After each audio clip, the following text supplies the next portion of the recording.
everybody, and welcome to Action and Adventure, the Hasbro Universe podcast. I'm your host, Daniel.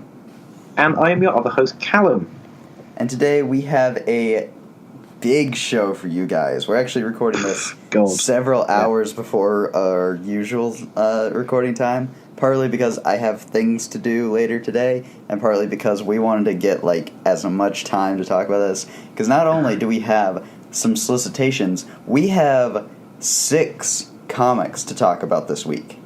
6? Yeah, I mean, it's more than 6, isn't it? Sorry, I was just looking at 1 week. We have 10. Sorry, we have 4 from last week. And 6. So, makes for a total of 10 books, which I think is probably the most we've ever talked about on the show. I thought it was 9. Am I missing one? Am I miscounting? I miscounted. I'm dumb. I'm dumb. Lines. Anyways. So yes, first off, we have M.A.S.K number 10, the final issue of M.A.S.K. Then we have G.I. Joe number 9, the final issue of G.I. Joe Volume 5. Then we have First Strike number 5, the penultimate chapter of the First Strike event. Then we have Optimus Prime number 11, part 1 of the 2-part Primeless story arc. Then we have Optimus Prime First Strike, which sees the Revolutionaries teaming up with the stars of Optimus Prime. ROM First Strike, our prequel, if you will, to ROM and the Micronauts. ROM vs. Transformers Shining Armor number 4, the penultimate chapter of one of the best crossovers that we've ever read.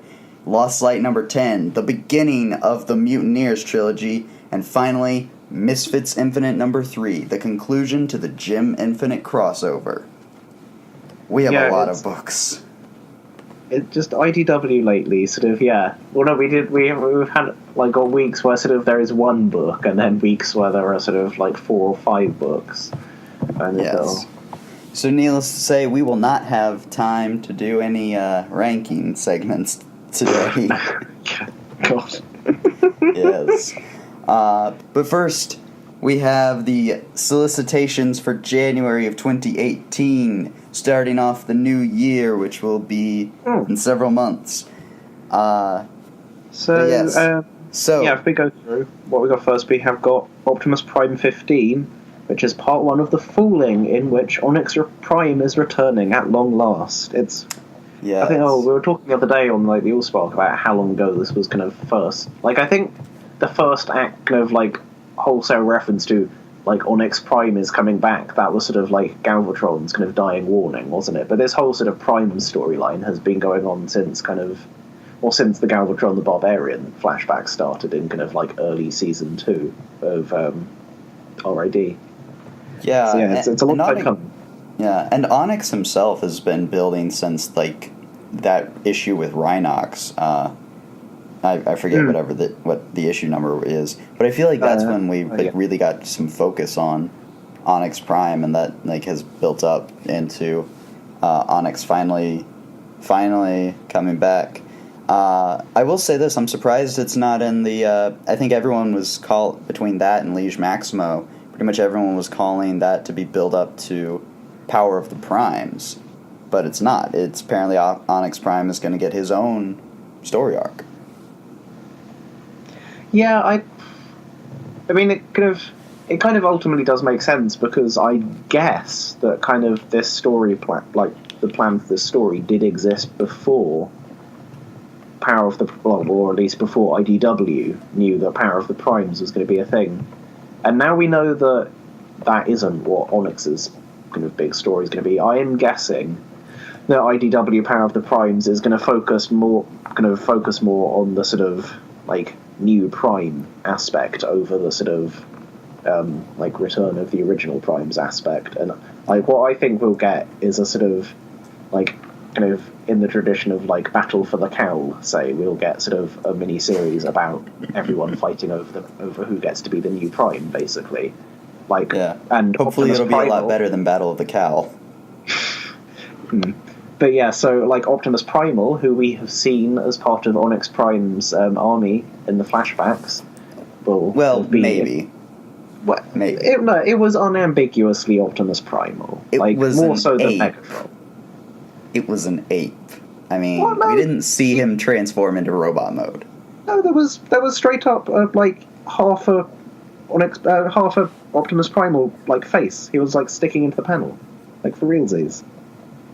I'll have to go back and double check. I miss these things, admittedly. Oh no, yeah, I think it's on like I want to say it's on like a splash page or something. But yeah, just kind of sticking half into panel is just like straight up Optimus Primal's head, cartoon head. Yeah.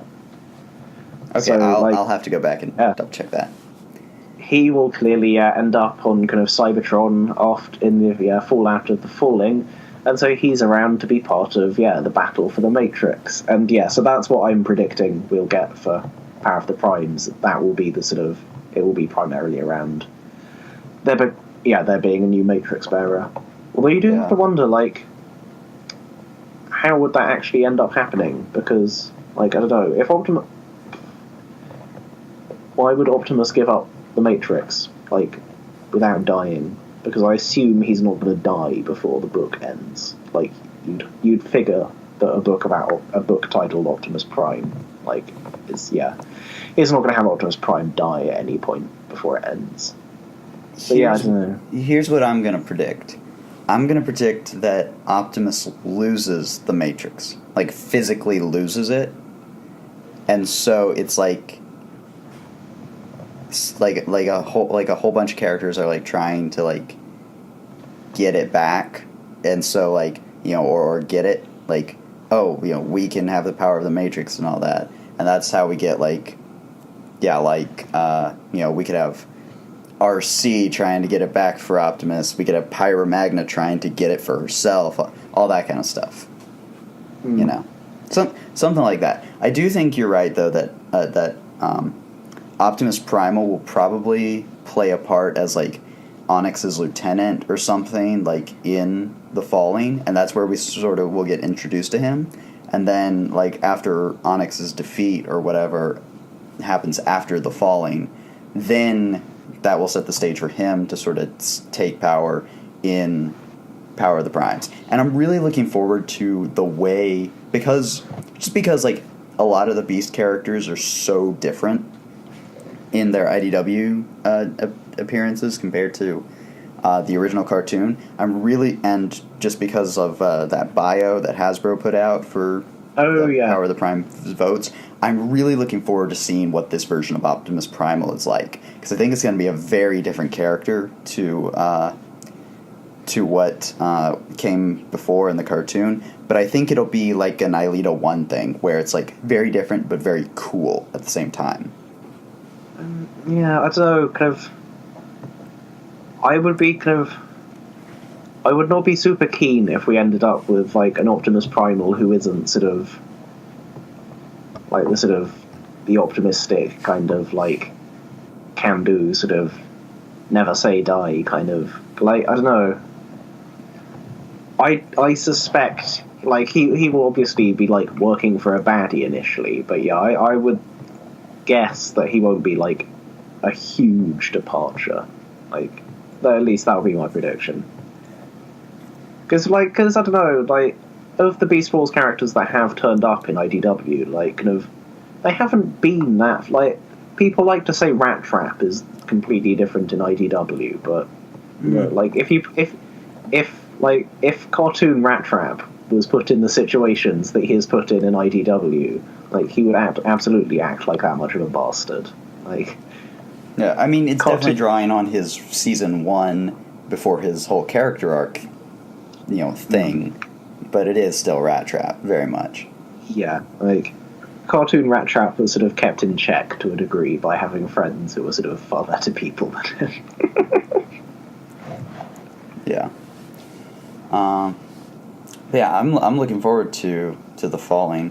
I also really love that cover. Like, it is a great cover to issue 14, or issue 15. Sorry, like, it's cover B, but it's like it's a great visual, I think.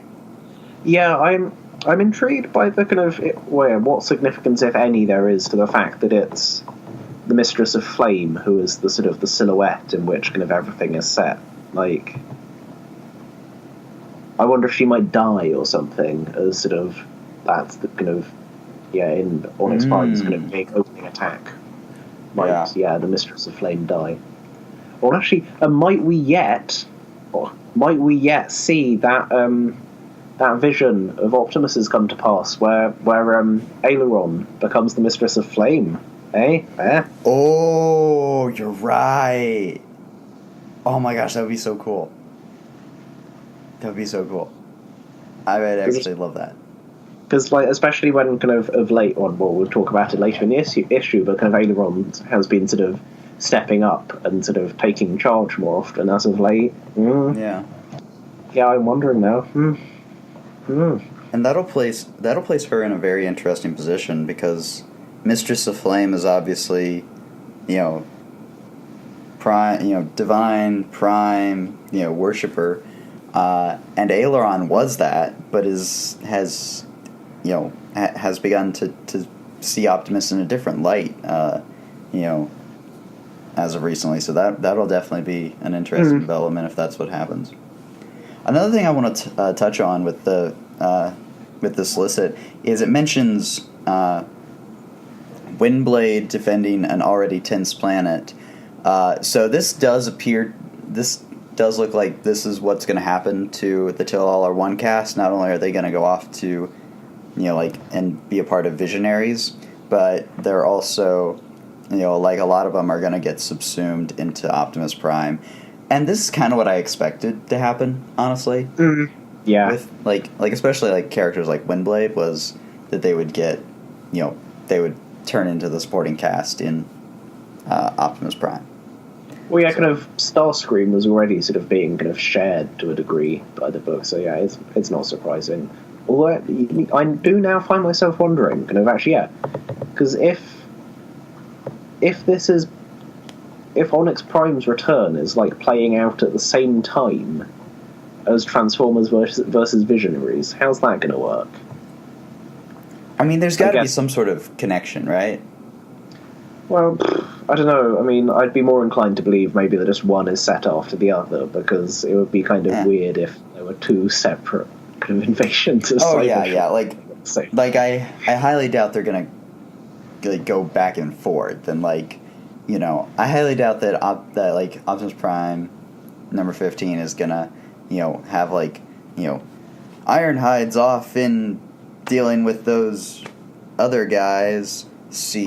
I highly doubt that's going to happen. No. But I feel like there will have to, just because of the fact that we know the talisman is connected to Onyx Prime, and of course we've already done our theorizing of the Visionaries and their animal motifs having a connection to Onyx Prime. We'll see what that connection is. Yeah. Of course, Onyx, he could have just found the talisman. The talisman could have originated on Prismos, and, could have just found it and brought it to Cybertron for that flashback scene back in number 10. But I think I've always kind of assumed that it wasn't necessarily something he made, if only because it is sort of conspicuously sort of not transformery. It is, in contrast, conspicuously sort of Diarathy and microspacey and. But remember, microspace was created by Micronus. So. Yeah, but also remember that time is all things. Hey. I am getting sick of that term, okay? You can't just pull that out of your ass all the time, Callum, alright? Anything that doesn't make sense in relation to Micronauts, you can just say that time is all things, and that that gets you out of it. It's like, but Micronauts haven't made microspace yet. I don't know, but time is all things, remember? Yeah, so it's fine. Time is all things. Maybe we should move on to Lost Light number 14, which begins a two-part Scavengers story. The final Scavengers story, so says the Solicit. Which I think lots of people seem to have been interpreting this as all the Scavengers are going to die, but it's clearly the final Scavengers story because we're in the final act of this comic. So there's not going to be time for there to be another one. Yeah, it's just the Scavenger story for season 3, which is look, I'm gonna be honest, people. I don't like the Scavengers. I've never found them Like, I've never found them interesting. I don't like them. I don't care for them. So, like, the fact that this is a scavenger story is just, like, inherently, I'm just gonna be like, Their original two-parter was sort of, they were endearing in that, although sort of... yeah, they were alright. The kind of, the sort of vaguely uncomfortable second two-parter, and then the sort of just really cringy Revolution that sunk any abundance. desire I would have had to see the scavenger skin was that Revolution tie-in. That was like, no. I already didn't I already didn't care about these guys, now I just flat out don't like them. Screw the scavengers. Alright. But yeah, so I assume kind of what's going to happen here is that it's going to involve Grimlock, at least, kind of ending up with the kind of, like, Team Rodimus, because, because he was in kind of Drift's vision of the future, wasn't he, sort of, and, like, he's got the connection to, like, Scorponok's gang, so yeah, I assume this is going to be about Grimlock being kind of manoeuvred towards the main cast so that he can have his part in the finale and everything. That would be my guess. Yeah, I'm with you. I mean, that's the thing. They would need to get Grimlock back for the inevitable showdown with Scorponok. So, yeah, I will say it is a really nice cover by Jack Lawrence. Yeah, and interiors by Brendan Cahill, which is going to be nice. We haven't. When was the last time we had him on interiors for anything? I don't remember. I want to say he did the backup in 50. Yes, he did, didn't he? Yeah. Yeah. So, I mean, I like Brendan's stuff. I like his art. I think it's a. Oh. So. Yeah. No. Like. Yeah. He's one of the kind of, like, consistently kind of really good, like, kind of fill-in artists IDW kind of have kind of on their roster. Like, it's kind of, I'd say it's always when you get kind of Brendan Hill fill-in issue, because he does really lovely stuff. Great faces always. Like his faces always feel a bit sort of like classic Marvel-y, and they are just in that they're sort of unabashedly sort of people faces, but it really works, I think. Yeah. So yeah, actually, we have. I was just going to say, I found that vision of the future. It's in Lost Light 1, I think, and it has Grimlock and Drift and Rodimus standing before Farmer, an army of Spark Eaters, and a bunch of World Sweeper spaceships. So yeah, clearly Grimlock is going to have to be sort of manoeuvred into place with the main cast at some point. And that's what this is, I think, yeah. Moving on, we have Transformers vs. Visionaries number 2, which Viralina, leader of the Darkling Lords, has discovered the Transformers are vulnerable to magic because, of course they're vulnerable to magic. And now she's using that weakness to try to gain control of Cybertron and wipe them out. Leoric and Ironhide team up to stop her, but quickly find themselves facing not only the Darkling Lords, but all of New Prismos itself. Sorry.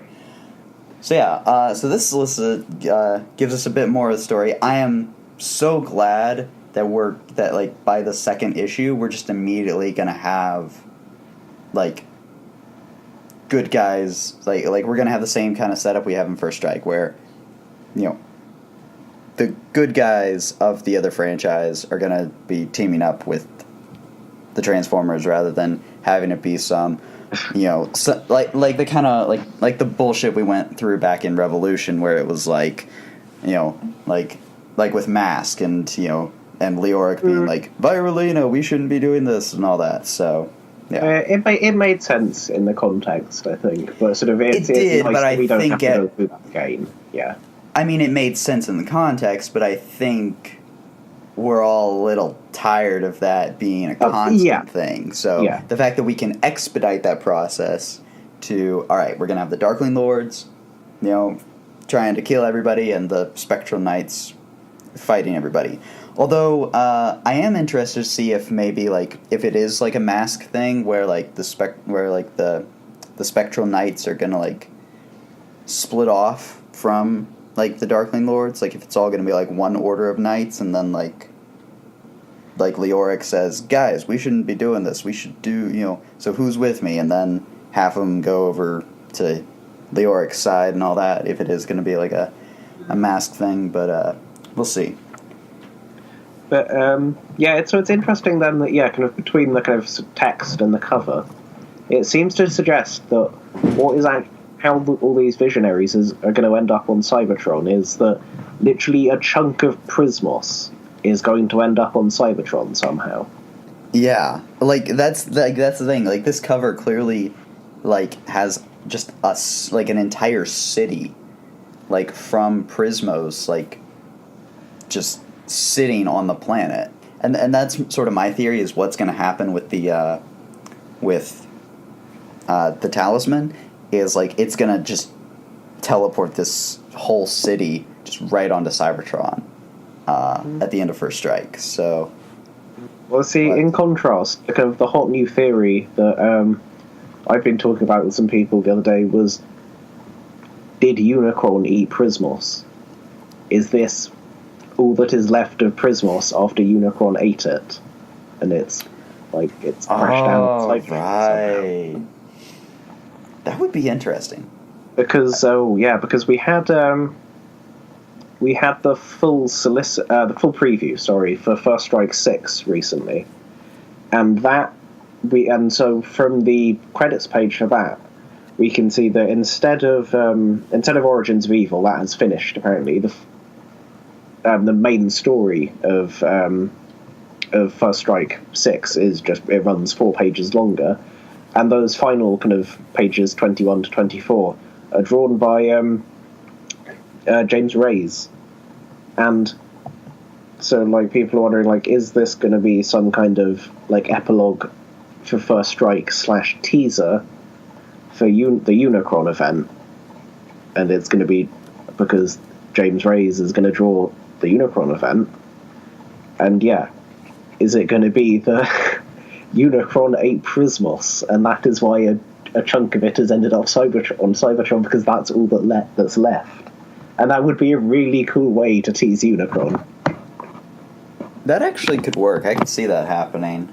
I could buy it. I really do like the look of the city on the cover of cover A. It's got a very techno kind of thing going on, but Visionaries are all about magic, and I like that sort of blending of the magic and techno thing that Visionaries is all about. It's kind of interesting because I watched just the first episode of the Visionaries cartoon a while back, and that kind of building is sort of vaguely reminiscent of the sort of almost technology apocalypse Prismos, but then literally by the sort of present day of the Visionaries cartoon, they'd all just literally have medieval castles again, pretty much. Oh yeah, and so the cover does also it shows us a selection of characters that are going to be in the series. We have got Breakdown and Ironhide and Wheeljack, Wheeljack hasn't really been in much recently, has he? Really hasn't, no. I was actually I think he had a brief thing in the first arc of Talar 1, but literally he pokes his head in for half an issue, doesn't he? And Fat Tankor and Waspinator. So it's a lot of Talar 1 regulars clearly be outcast for this. I am curious though about Knockout's Conjix and Dura, who technically has never been actually named on panel. I don't think. I think he might have been at this point. I forget. I mean, he's obviously Prime Breakdown, but it's I feel like that was one of the jokes was they never actually called him Breakdown. Maybe they did at some point. I just forgot. But anyways, it is interesting that he's sort of dead center there at the top of cover A, because he's kind of always been a supporting character. It's really been Knockout that's kind of got the, been the main. I mean, has he even been a supporting character? Like, what has he actually done?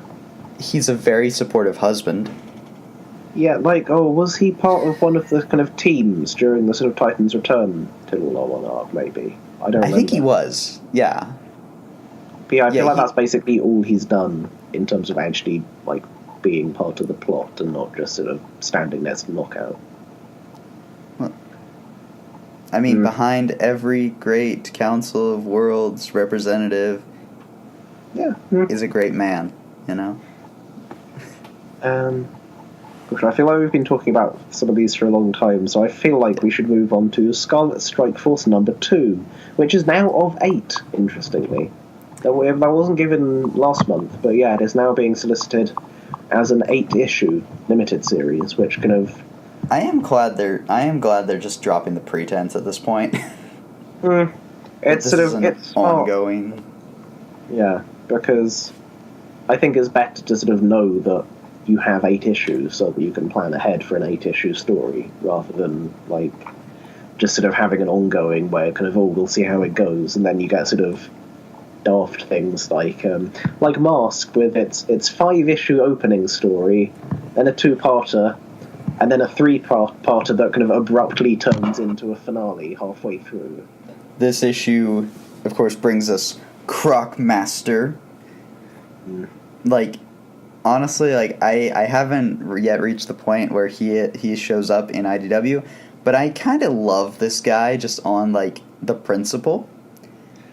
He's a dude named Croc Master who commands reptiles and decides to upgrade to friggin' dinosaurs. Love it.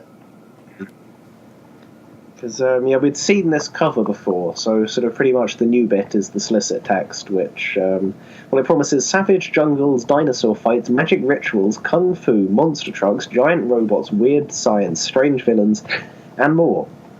And also that Roblox team is going to hunt the Baroness, aka Cobra Commander. Yeah. And trouble will brew inside Lemuria. Yeah. I will say, though, I am getting a little, eye-rolly at times with the tagline of the best action comic ever. It's guys, come on. Well, I mean, it's better than the stupid, Crown Jewel thing, because at least, the best action comic ever does actually play as sort of deliberately hyperbolic. Although it is ridiculous that this says, no wonder people are calling it. There's no, it's just you calling it that. It hasn't even come out yet. It's... Next up, we have Rom and the Micronauts number 2. Rom is going to microspace, apparently. Yeah, I wasn't expecting that. I am down for this, especially because it says that everyone's favorite space knight becomes a microspace knight as Rom and the Micronauts find equal footing. And I will get to this later, but I was actually when I was reading through the First Strike tie-in for Rom, it's that's something I actually really wanted to see is Rom and the Micronauts at comparable size. And I'm really looking forward to seeing that. And hopefully, them going back to microspace will allow for a bit more of that awesome space opera stuff that we really liked in the first Micronauts story arc. Yeah. So I am down for this. I am. Also, this is just a great it's weird because we hated Juan Samu's interiors on M.A.S.K, but this is a great cover. Oh no, yeah, it's very nice, isn't it? And it's when I saw that it was by Juan Samu, I was wow, weird. I guess he is a lot better suited to sort of a big splash cover than interiors possibly. Yeah, so I'm looking forward to it. Part of me, it would be a terrible idea that would in no way work for a story, but there's part of me that sort of wants Rom to go into microspace and just be like a gigantic kind of abomination to the inhabitants of microspace, but that would not be conducive to telling a proper story. So, next up we have Jem and the Holograms Dimensions number 3. This issue appears to be focusing on the Misfits going on a ghost hunting TV show. So... I'm there for that. That sounds great. Yeah. And then we also get the Starlight Girls getting a story to themselves. Who, I don't know the Starlight Girls, because I haven't reached that point in Jem, because I haven't read Jem yet. Yeah, no, they're kind of a bunch of kind of kids that have a band and the holograms sort of take under their wing and you sort of mentor. My opinion on Jem Dimensions continues to be sort of, they do all sound like really fun little standalone tales, but I'm kind of like, it's kind of a pity that we're not going to get any actual kind of ongoing narrative for Jem for the time being. So yeah, we'll see how it goes once it comes out. What I wish is that this was a companion book, basically, rather than a book. Yeah, and last off, we've got a bunch of trades. Nothing I think we really need to go too in depth with. Although I would like to note that First Strike is now being marketed as Transformers G.I. Joe First Strike, which I find kind of interesting. You know, like it was kind of always that way.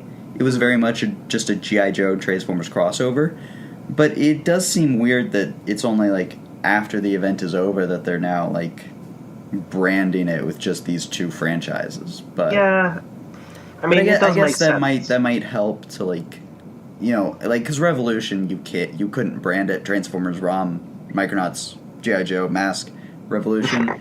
But yeah, with this, like, you know, I just find it like interesting that they're now calling it Transformers G.I. Joe, but it makes sense for marketing purposes.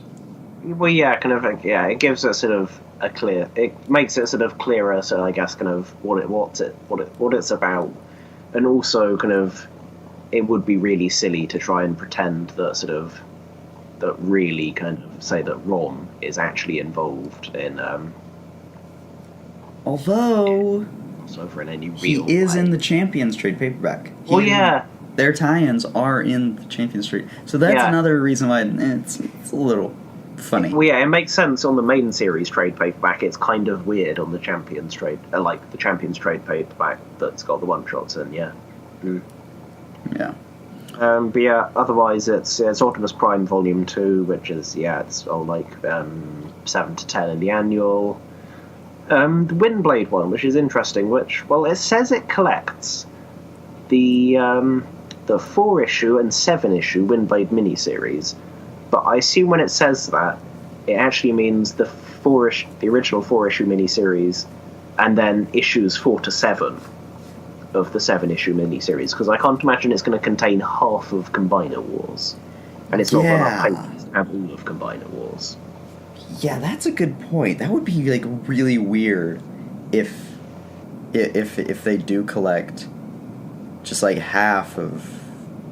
Well, yeah, I'm pretty sure it hasn't got the page count to actually contain all of Combiner Wars. So what I think it probably is issues 1 to 4 the entire original Windblade miniseries, and then issues 4 to 7 of Windblade Volume 2, i.e. the sort of the 4-issue arc that followed Combiner Wars. Yeah. That's what I'd guess.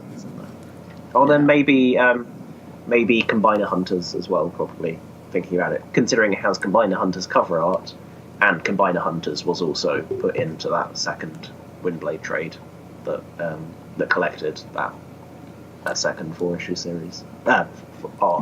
Series. This is a weird trade. It's a weird collection. I guess it's basically just sort of all your Windblade in one place, I guess. But kind of, I don't know, it is a bit odd. Like, what would make sense more to me would be to, like, wait a while and do, like, a really big... Like, it would have to be stupidly big, possibly impractically so, but make a really big, sort of, complete Margaret Scott's Transformers. Yeah, have, like, Windblade deluxe edition, that collects. Yeah. Yeah, all of it. No. So, you put the first series, Combiner Wars, the second series, including all of Combiner Wars, and then Tidal 1 and the annual. Yeah. That, I can't think how, that'll be over 20 issues, maybe that wouldn't be in I don't know. I mean, if you do it as an oversized hardcover, it would have to be sort of a really, really big hardcover. It's just about... Like an omnibus. The Windblade omnibus. Yeah, it'd be great. Yeah. I would get it. Yeah. Because I like Windblade. Yeah.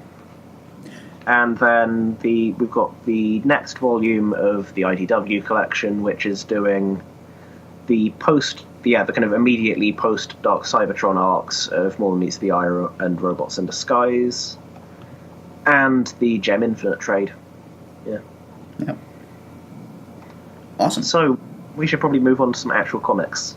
Yes. Let's get started with... Let's just go ahead and get this out of the way. Let's get started with M.A.S.K. number 10. Yeah, M.A.S.K. is over. Finished. To feminism, and thank God to a degree. It can't hurt us anymore. Good fucking riddance. This stupid ass comic book. And see, just allow me to read a post that I made on the Allspark when this came out. In my opinion, M.A.S.K. number 10 is the ultimate microcosm of everything that this series has been. Terrible art, absurd dialogue, flat, uninteresting characters, and an overly serious and at times depressing tone. Seriously, this ending was just depressing. Say what you will about the original M.A.S.K. cartoon, but despite all of its problems, people can at least enjoy it, because it tried to be fun. IDW's M.A.S.K. feels like a Hollywood reboot in all the worst ways. They only mine the source material on a basic level. They make the characters young and hip only to give them dialogue that no human being would actually ever say, and they try to make things serious and more realistic, which only translates to everyone sucks, darkness, and despair. This series has been garbage from start to finish, but this is easily the lowest point in the entire series. I don't know, I don't think this is the low point for dialogue. There was nothing in this issue that pulled me out of kind of the comic in the way that, what was the one from the Venom two-parter that we kind of relentlessly mocked? The one, the Vanessa Warfield one. Yeah. Where she says something stupidly kind of florid and nonsensical. I don't think we reached that level of dialogue terribleness in this final arc, but no, it is still just... No, I have something. Give me a second. Yep. Alright, hold on. It's towards the end when Matt is... Okay. Matt, listen to my voice. This isn't who you are. Pull that trigger and Mayhem will achieve the one goal that was forever beyond his grasp. Corrupting your soul. That's really cringy. I'm sorry. It's fucking terrible. It's just fucking terrible. And while we're talking about that, shall we address the fact that Matt Fracker just straight up tries to execute Miles Mayhem in this issue? He points a gun at Miles Mayhem's head, and the only reason he doesn't execute him is because Gloria stops him. Jesus, Matt. Calm yourself. It's dumb. What you'd expect to play out is that the hero puts the gun to the villain's head, and then then they decide, no, I can't do this. This is what I should do, and they back down. But no, instead he attempts. He goes through with trying to execute Miles Mayhem. It's just, God. Yeah, and quite frankly, Gloria is written so stupid in this comic. If you go back to the beginning, Matt is pleads with let me find the page where he's we surrender, because and here's the thing, like, Matt surrenders to Venom to try to get them to, like, focus on the Dire Wraith, because that's the more important issue. And Gloria gets all, like, mad at him, and is like... And, like, for Serenity, it's like, Gloria, he made a tactical move that made sense. Like, what? And then, she's so stupidly written in this book. Basically, everything that happens in this issue just has everyone act like complete, like, lunatics, just in order to achieve the kind of plot. Yeah, I mean... And the biggest disappointment is Miles Mayhem is not written like the competent general that he's been depicted everywhere else. He's written as an idiot. Like, everyone's an idiot in this fucking thing. Well, yeah, like, this issue in particular, just, everyone acts just like a crazy person because the plot needs to happen, and the plot relies upon everyone acting like an idiot. Yeah. And,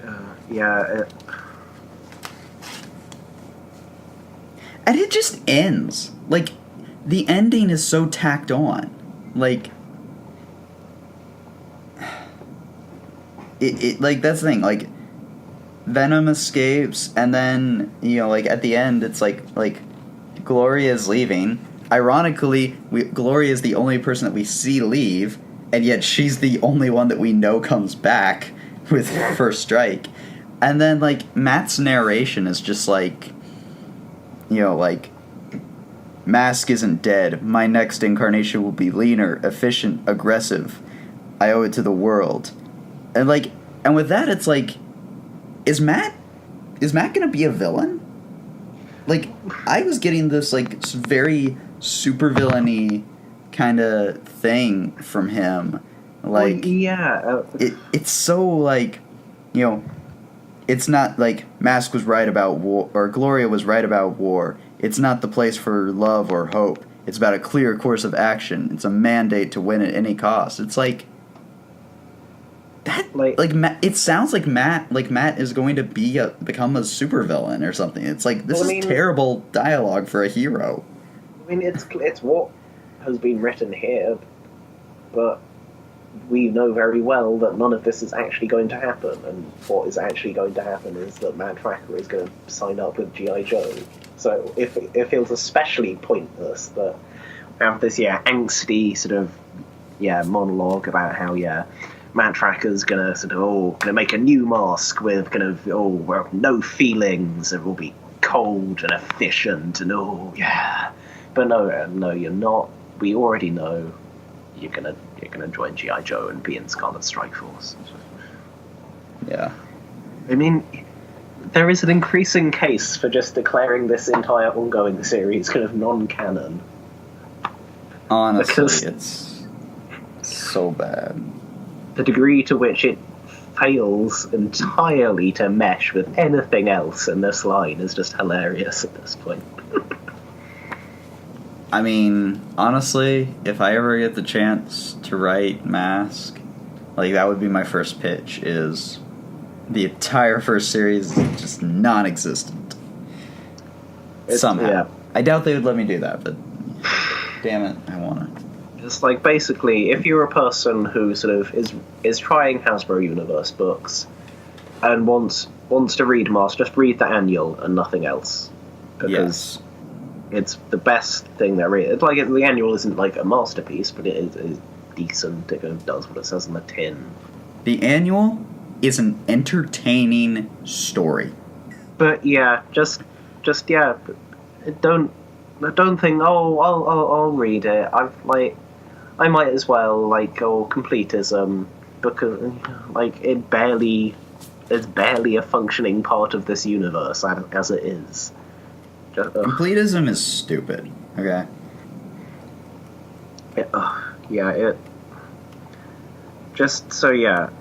I guess we are basically moving on to talking about M.A.S.K as a whole now, and just I mean, what is there to say that we haven't already said in literally every other time we've talked about this book? It's garbage. Ironically, I think the first story arc is actually the best story arc of was M.A.S.K at its best. And even that had the worst issue. Actually, well, I don't know. Now I'm thinking about it. Origin of Venom. It's probably a better story if you like overlook the fact that the second issue is just a load of nonsense in terms of actually making sense relative to any stories that have come before it. I would say Origin of Venom is probably kind of the least objectionable Mask story. But it's barely but as far as like what you want out of a Mask series, which is Mask fighting Venom. Oh well, no, yeah, there was no sort of Mask business on it. But yeah, it's a shame that this isn't a video podcast, because if we were doing this through video, I would totally just like tear my copy of Mask number 10 in half, like live as we were recording. But yeah, I don't know. Would the sound carry? But just what a kind of abject shit show the comic Mask has been. It's not been satisfying on any level. The art has been sort of mediocre through to just rubbish. The writing has been sort of rubbish in basically every kind of metric. Like the plot is like the plot fails to kind of. The plot fails to be kind of consistent with itself from issue to issue on occasion, let alone like anything else that has been written for this universe. And the characters are all like unlikable idiots, basically. Like, the villains just like they're not even likable either. And just it doesn't really have any redeeming features as a run of comics. But yeah, we could talk about Mask for hours, but we'd basically be saying the same things that we say every time we talk about Mask on this podcast. Yeah. It's bad. Don't read it. So G.I. Joe number 9. Let's talk about that. Honestly, like, I don't know if it's just the pacing issues that we've talked about before, but it's like or if it's just the fact that a lot of the developments in this book got spoiled by the First Strike tie-in, but it was kind of just the conclusion. Like a lot of it was just stuff that we expected to see anyway. So Spitfire joins the Joes. They take down the Dreadnoks. Cobra is reformed. Skywarp and Rock and Roll survive. Unfortunately, all of the sort of plot developments and surprises and things in this issue were just completely spoiled by the First Strike one-shot coming out first, which is a pity. But, I mean, it was still a decent issue for the most part, although I will say just, like, what was going on with the Fatal Fluffies? Like, they just... It's like the big fight between the Joes and Cobra is fun, and then we get this sort of odd little kind of afterthought of a fight against some Fatal... Well, it's so weird, actually. Like, so so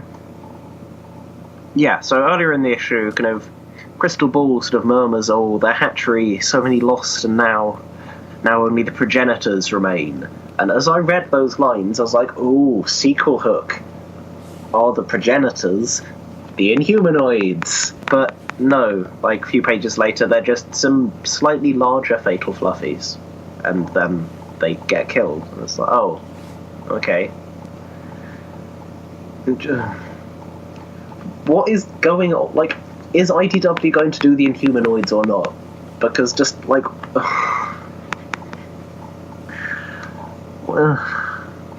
Yeah, I mean, I was, like, really majorly bummed that it wasn't Inhumanoids either. Like, and who knows, maybe they could still tie the Fatal Fluffies in, like, who knows, maybe they'll make Globulus an Inhumanoid, along with, like, Decompose and all those, but it's like, yeah, it's definitely like, come on, man, like, just give us the Inhumanoids. Give us what we want, you know?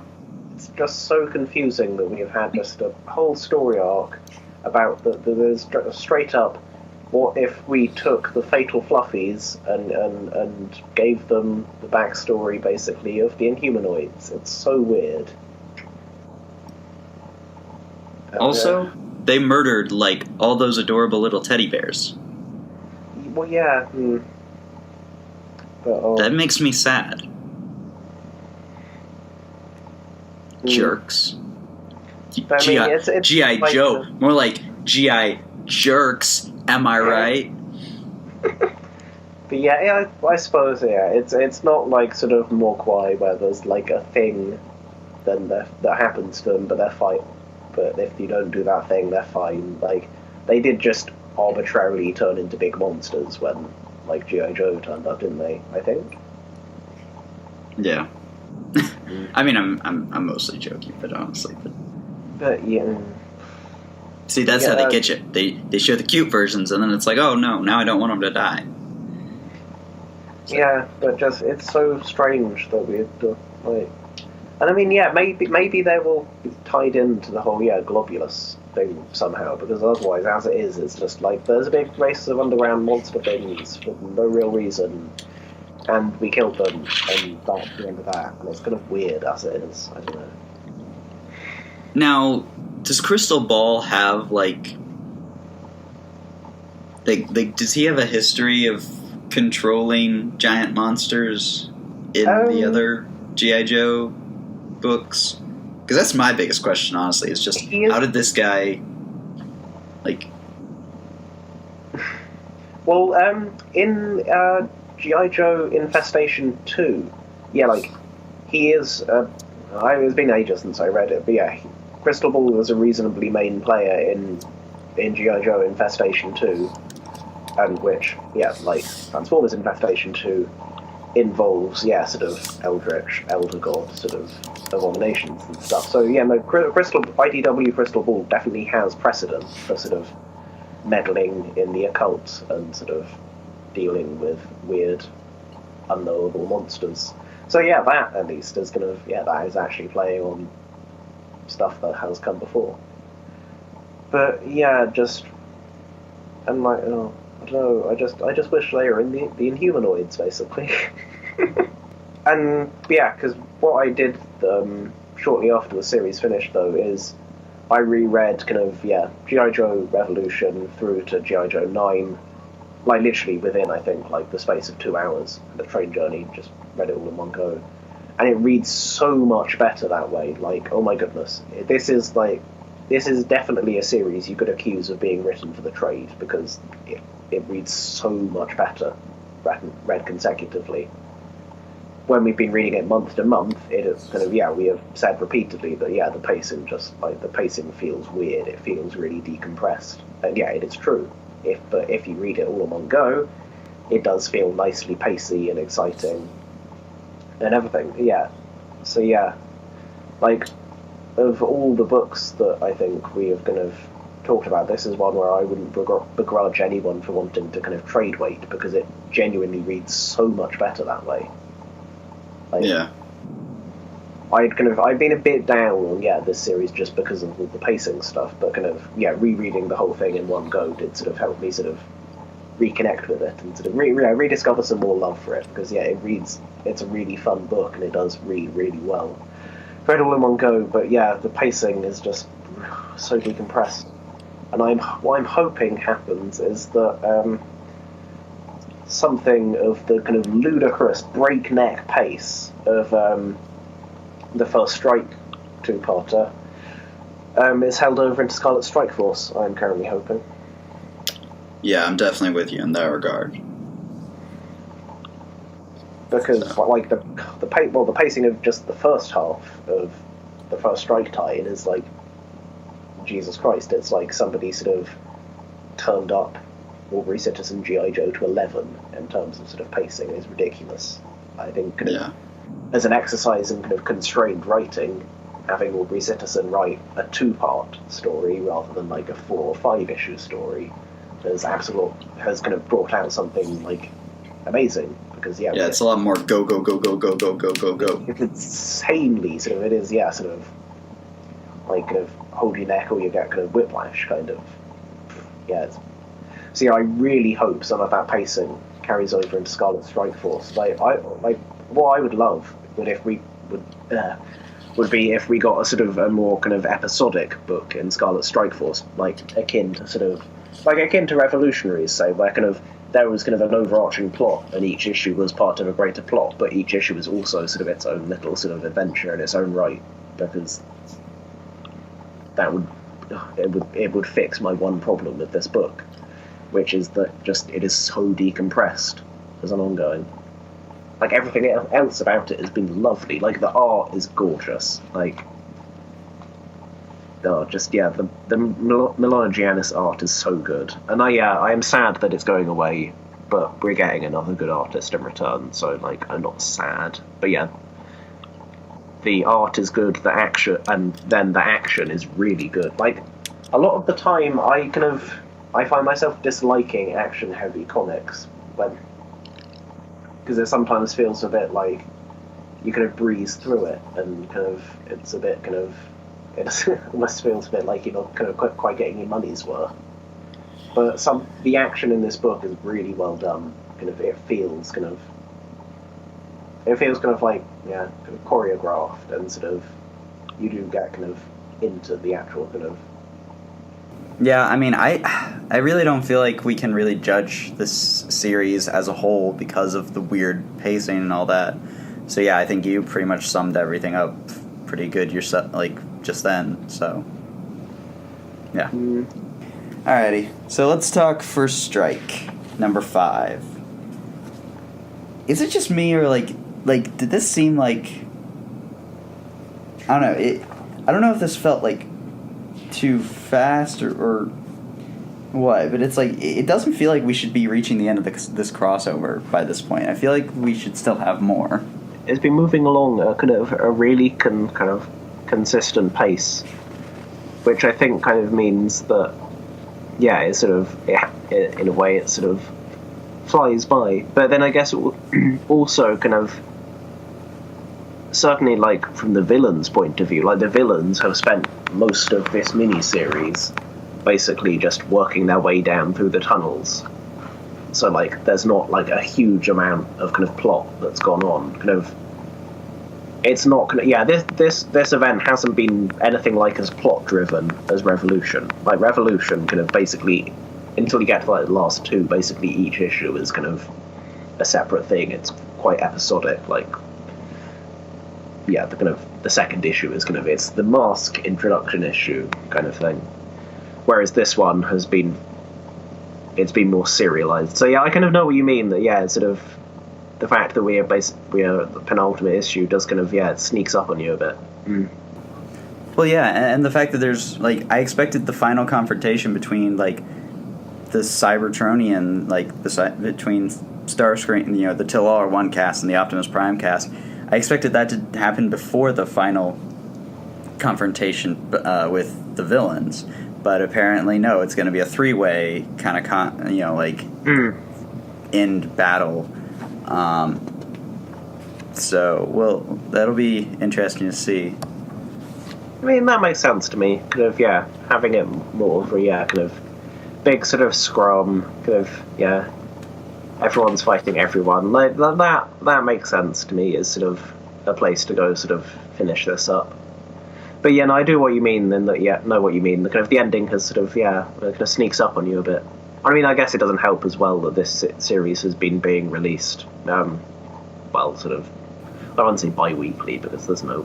yeah, bi-weekly. Have they actually kept a bi-weekly? Yeah. Oh, yeah, well, good on you, IDW. That's the thing, we've talked about one issue of First Strike every episode for the past few episodes, yeah. Yeah, well, yeah, well done, IDW, for keeping to that, I guess, yeah. I mean, this has just been a really enjoyable crossover. We get to see, and I really like and we kind of get to see, like, Optimus being, and like, the confrontation between the Transformers, as I said last time, was really good. But But yeah, I really liked getting to, Optimus has this, very sense of duty, and he, and that's the thing, and yeah, he's like defying the, the Cybertronian law, like, of arresting to, like, he breaks out Scarlet because it's like he's, and, he has that line of, if they will punish me, then so be it. But at least then they'll be alive to do so. It's like, yeah, this is like just the like I really dig. Although I have to say, like, I kind of hate that Windblade, I feel like should be on Optimus's side. If I find it weird that she then is like, I'm not sure what he's doing is right. It's like, he's saving the planet, Windblade. You should be smart enough to realize this. Like, and I get that her interaction with humans has basically just been the Revolution series. So it's like her only interaction with humans is like when they were trying to kill them. But it's like, I don't know. I don't feel like she should be siding with Starscream on this. But I mean, it's the case that Optimus is literally breaking the law. Then equally, sort of, I don't know, Windblade has been sort of pretty involved in lots of sort of like super dodgy sort of kind of underhanded political sort of back and forth with Starscream. So but kind of because I was thinking about this the other day. But yeah, I enjoy IDW Optimus Prime's kind of whole thing of being like he kind of really genuinely wants to sort of wants things to be like turn out the best for everyone. Optimus really wants to he wants to help everyone, make things kind of the best they can be for everyone. But yeah, he doesn't always make the kind of the most diplomatic or sensible choices to try and get there. But yeah, he does have this sort of, it is always coming from this really kind of good-hearted place, which is sort of is interesting. He's chaotic good, in a way. In a way, I mean, maybe he's more neutral good than chaotic good, but definitely in this series, it's chaotic good. And that's the thing, Optimus he's very much a wartime character. Like who he is, very much, is like, he is Optimus Prime, leader of the Autobots, in the context of the war. It was why it was such a good decision to take him out and have him travel the stars and all that.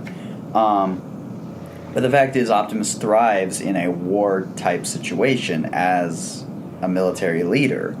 And in this kind of situation, he's the guy you want. But that doesn't fit with all these other characters and the way things, quote-unquote, should be done. But he knows that Scarlet is the best option to save the planet, and so that's what he's going to do.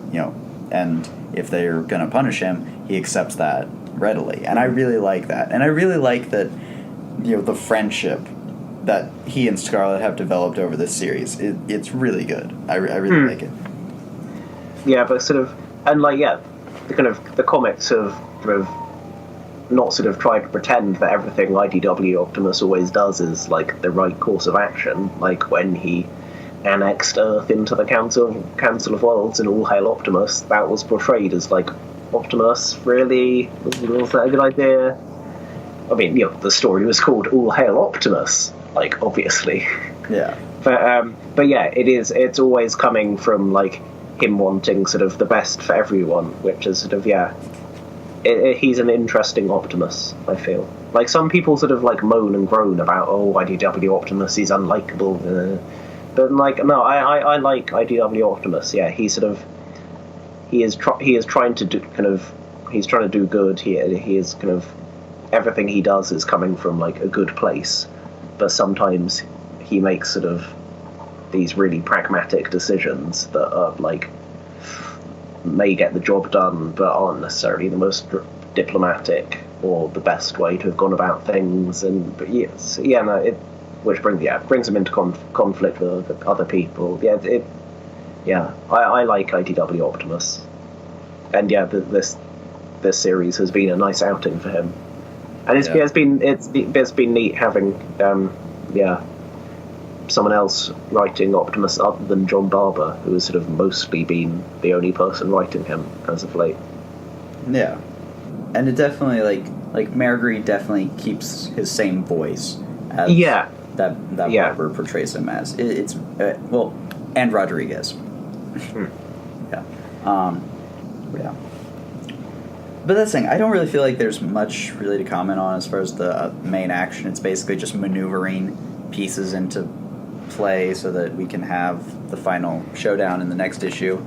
So let's move on to the Origins of Evil Part 5. This is the final part of the Origins of Evil thing, which oddly enough focuses on not on the recruitment of a character, but the backstory of Garrison Krieger.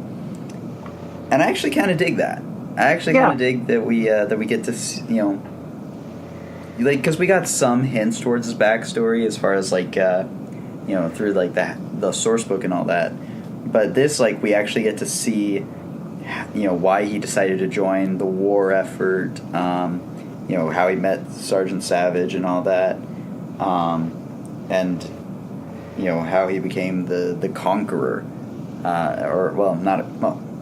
how he wants to be the conqueror. It was a nice little backstory. Yeah, no, it was nice kind of context almost to have. Kind of what we've seen him doing so far. I'll be interested to see kind of where sort of Krieger is left at the end of the series, because Joe Colton, I assume will probably he'll end up in prison or something. I'm guessing they won't kill Joe Colton. I'm guessing, but yeah, well, they already faked this out. So. Yeah. But yeah, I don't know what's going to happen with Krieger. It's hard to predict because he's very much going to have been the sort of the second in command of all this business. But yeah, I could see him. And I like Krieger as a villain. I like him. So I want him to stick around. Although if they do kill him off, I wouldn't be too surprised. I don't know. Maybe he'll get Red Skulled at the end of Captain America, the first Avenger. Oh yeah. He'll just disappear into the ether of the talisman or something. I don't know. But yeah, he's the kind of guy that you could keep around and he could turn up as a villain in Optimus Prime or an Earth-based book. Just some humans. He's a nice sort of. And he's an immortal cyborg, so. Oh yeah, no, I've already talked about this earlier, but yeah, this is now we now know definitely the last part of Origins of Evil. It's been nice having these.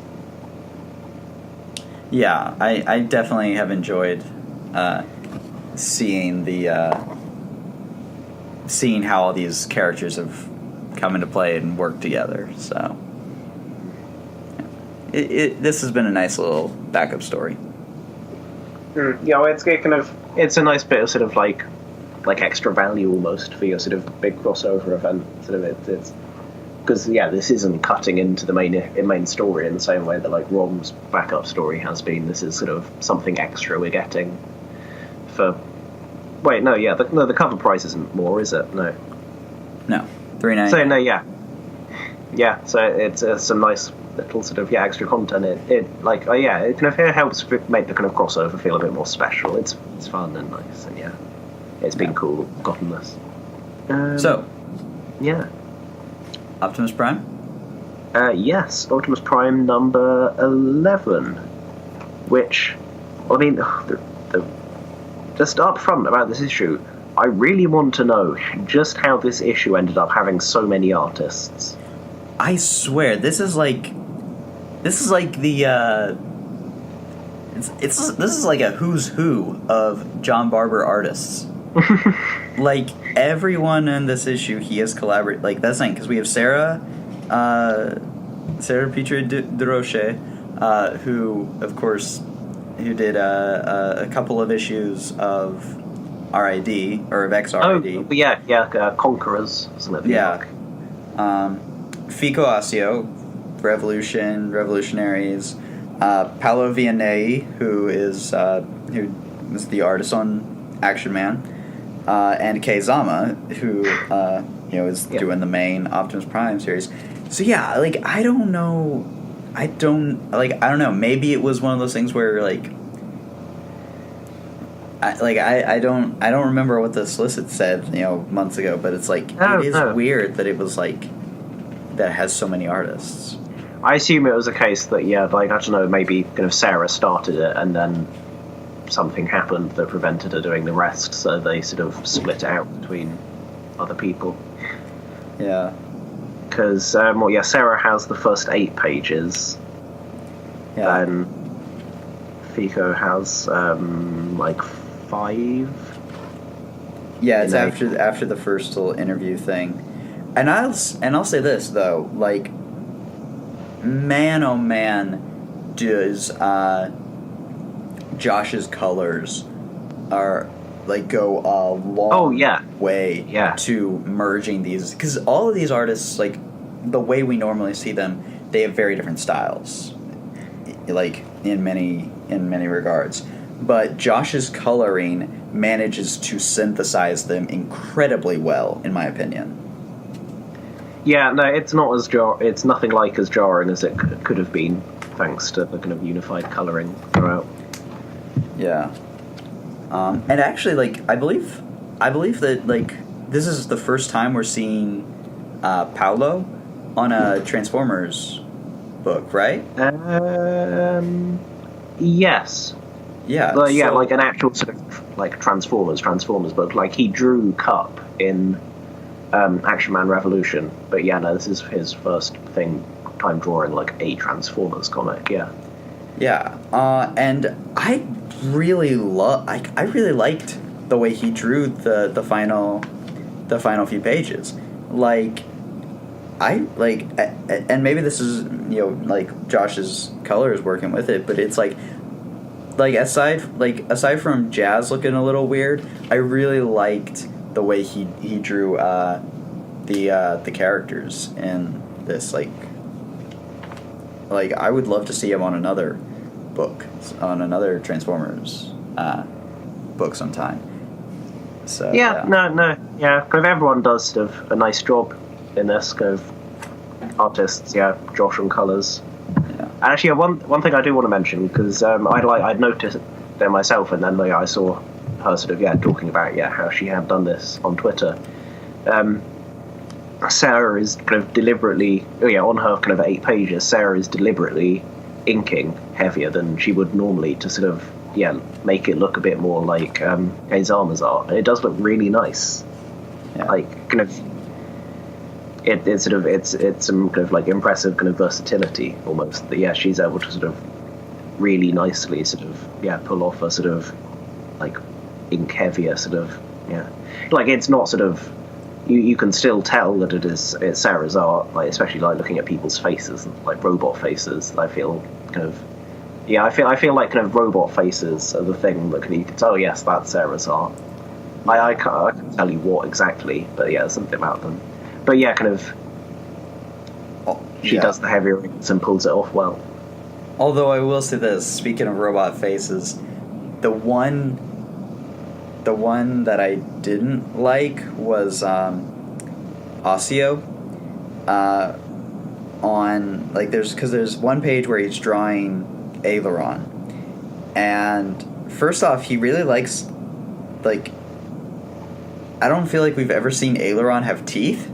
And so that was one distracting, but the way he draws Aileron is very really it's just her face that's the problem, but it's like mannish, I guess. Like he draws it as if Aileron, like something about it to me like says like, oh, this is a male character, but I know Aileron's a female character, so that's throwing my brain off a little. She looks less cute. She looks less cute than she exactly. does, basically. Yeah, and that was a little jarring for me. It was a little weird, but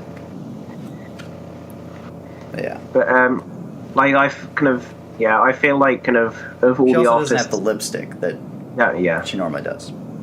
But I feel like of all the artists in the book, sort of Fico's kind of it works the least well with Josh's colouring style for this book. Yeah. Like, Fico's art works best, I think, as well all of his previous IDW work has proven, with the sort of nice, sort of very kind of painted looking, almost sort of like gradient sort of tones that Sebastian Chang does on them, and it looks at his lines feel a bit weird with the sort of two-tone colouring this book, like, I will say. Yeah. Yeah. So as far as the story goes, like, it's one of those things where it is kind of a tie-in to First Strike without being called a tie-in. So I know for some readers, like, mileage may vary in regards to that. But I did like that this is sort of that Barber is using First Strike to say, okay, well, all of our main characters are off on Cybertron, so we get to focus on the B cast. And Aileron very much has this, takes up this leadership role, and I really like it. Well, yeah, of course, it's technically sort of a First Strike tie-in, but the actual sort of story of the issue, it's entirely sort of existing Optimus Prime plot points. It's using the sort of the temporary change in status quo of First Strike, but it's using it to kind of continue Optimus plot points, which I think is the right way to do it, because it means that somebody who doesn't want to read First Strike can still read these regular issues of Optimus, and it furthers that's thing. It definitely furthers, like, the plots along, like it furthers the Jazz stuff. It furthers the Slide stuff, and all that. So we're continuing on. It uses this opportunity to focus on the B cast and to develop their stories while the rest of the cast is off on Cybertron, and I really like that. I also really dig the interview segments, especially because we get to see we're introduced to a new character named Jalen Henry, who it's never outright stated, but it's pretty much inferred that he is the great grandson of John Henry from the Hearts of Steel miniseries. So that's really cool. I like that. We get to see Serena Barwani, who we haven't seen since she was like a little girl in the Bumblebee miniseries, and the fact that she's now grown up, I really dig that. Bryce Chan gets a cameo, and I love Bryce, so hell yeah. Really cool. I really liked the interview segments. And well, I mean, we'll be talking about that, I think, in a short while. But the interviews carry over into the Optimus Revolutionaries crossover one-shots. So, I do wonder if maybe though the one-shot two-parter is going to be sort of put into a regular Optimus Prime trade. It kind of feels like almost sort of Barber is sort of aiming for sort of a theme kind of across almost his First Strike kind of quote-unquote tie-in here, and his actual First Strike tie-in in those one-shots. But it's a really nice kind of device, which I feel like Barber's used kind of a sort of talking heads device like this before, but maybe I'm imagining it. I'm trying to think. I can't remember specific. We had a bit of it in I forget if it was one issue or more than one, but in Combiner Wars we had which was John and Margaret, wasn't it? We had sort of headshot kind of news interviews, didn't we? It was along the bottom of the pages there, wasn't it? I remember. But it's a nice device, because we get lots of sort of fun continuity references, and it lets you sort of explore what everyone thinks about all the stuff, what's going on, sort of I don't know, but it's a nice way of sort of approaching a sort of a tie-in to a bigger event, having sort of characters who are sort of relevant to this book talk about the big event in a news interview. It's cute, and it's fun, and I like it. like interesting characters as well. Like even beyond the sort of more kind of continuity ones. Like very neat design for a Camion like newscaster, I think. No, yeah, it is. It's a news channel, isn't it? Like News Caminus. And the Playback, I think, is the name, isn't it? That Nail kind of person who I think is from like an episode of the G1 cartoon, I believe. Yeah, he's an obscure reference. Such a surprise in a John Barber book, right? Well, I feel like there's something like that. I feel like that's probably Kazama's doing. Like, oh, it definitely. I'd be surprised if if John scripted a specific random minor existing character put there. I would suspect that is because Kazama ask him sometime. Yeah, I'm sure he didn't. I'm sure that was Kay's doing. So yeah, this is a solid story, and we've seen the preview for Primeless Part 2, so I'm already looking forward to that. Yeah, Andrew Griffith, would be cool. Yeah, love Andrew. That from the preview wears the Josh colours very well. Oh yes. No, yeah, I think shall we move on to Optimus Prime First Strike?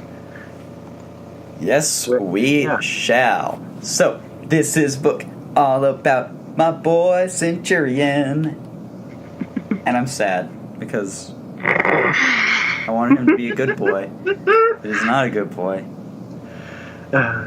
Centurion. Yeah. Don't go breaking my heart.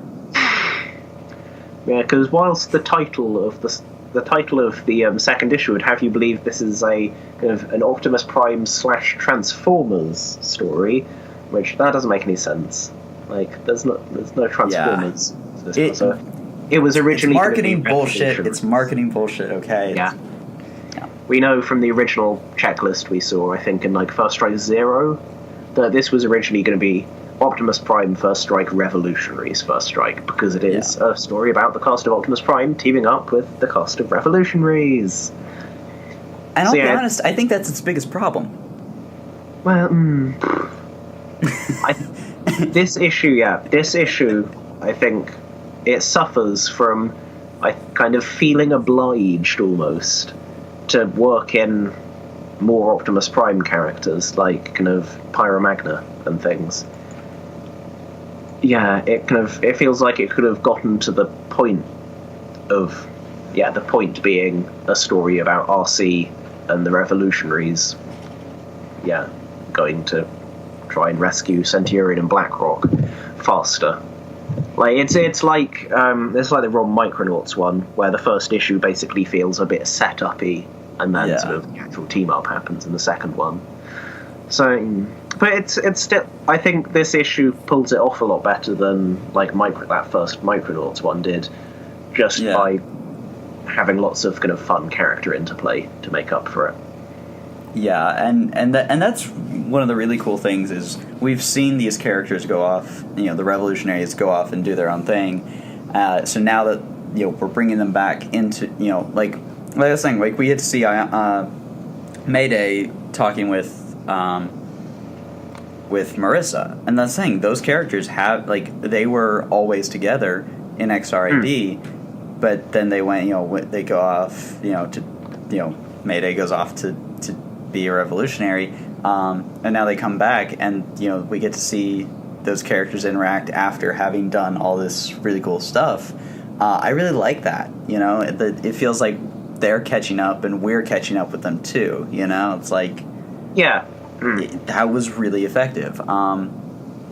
Just seeing Ian flipping out about the being on Cybertron is like love Ian. Ian's great. So yeah, this was a really cool. This was really good. I also dug how it seemed like Optimus was not wearing his faceplate for a lot of it because definitely because he was like trying to it's more humanizing for the and he's doing like the interviews. And I do love the juxtaposition of the Optimus interview with the Marissa interview, but then he's also he and RC and Pyromagna are arguing, like, but in front of, like, during the ceremony before the explosion goes off in the main series. And so Optimus is, like, smiling for all these cameras, and you hear him trying to, like, stop Pyromagna and RC from arguing, and he's still, like, drawn with the smile on his face. So I just imagine, like, Optimus, like, through gritted teeth being like, guys, we really don't have to do this right now. Can I just smile over the camera? I love that. Like that's the way my brain read it, and it's, like, made it, like, 10 times better. Yeah. It's kind of but basically not much kind of happens in this issue, but instead it's basically about a bunch of characters sort of getting bounced off each other, so it's still kind of, it's very readable still. And part of that is it has to work around the main plot of, like, the main series. Like, like just by virtue of it featuring certain characters, this is sort of an in-between, this story happens in between, like, the events of, like, in between the pages of the first issue. And then RC comes back from her adventure in the 4th issue. So in a lot of ways, it's just kind of a, off, like, this is what was happening while all this other stuff was happening. So, yeah, I definitely like that. It's definitely the sort of closest, like, well, I guess it is technically geographically the closest of these kind of tie-in stories to the kind of main events of the series. But it is tied more heavily into the main miniseries than the Joe Mask or Micronauts ROM stories, which I do quite like. I do like the kind of the conceit of sort of between the pages, kind of like just off camera, the revolutionaries running around. Yep. Like I do really like the idea that like kind of can't see on the page, but if you zoomed in enough on one of those buildings in First Strike 1, you'd see Cup and Ian up there. Yeah.